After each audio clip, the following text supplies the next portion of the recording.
أعوذ بالله من الشيطان الرجيم. ശപിക്കപ്പെട്ട പിശാചിൽ നിന്ന് അല്ലാഹുവോട് ഞാൻ ശരണം തേടുന്നു.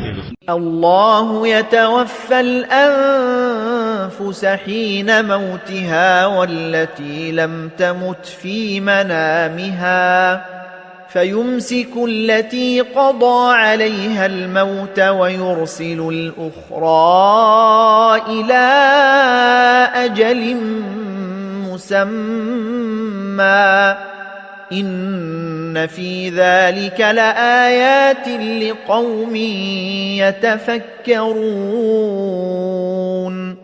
ആത്മാവുകളെ അവയുടെ മരണവേളയിൽ അല്ലാഹു പൂർണ്ണമായി ഏറ്റെടുക്കുന്നു, മരണപ്പെടാത്തവയെ അവയുടെ ഉറക്കത്തിനും. എന്നിട്ട് ഏതൊക്കെ ആത്മാവിന് അവൻ മരണം വിധിച്ചിരിക്കുന്നുവോ അവയെ അവൻ പിടിച്ചുവെക്കുന്നു. മറ്റുള്ളവയെ നിശ്ചിതമായ ഒരു അവധി വരെ അവൻ വിട്ടയക്കുകയും ചെയ്യുന്നു. തീർച്ചയായും അതിൽ ചിന്തിക്കുന്ന ജനങ്ങൾക്ക് ദൃഷ്ടാന്തങ്ങളുണ്ട്.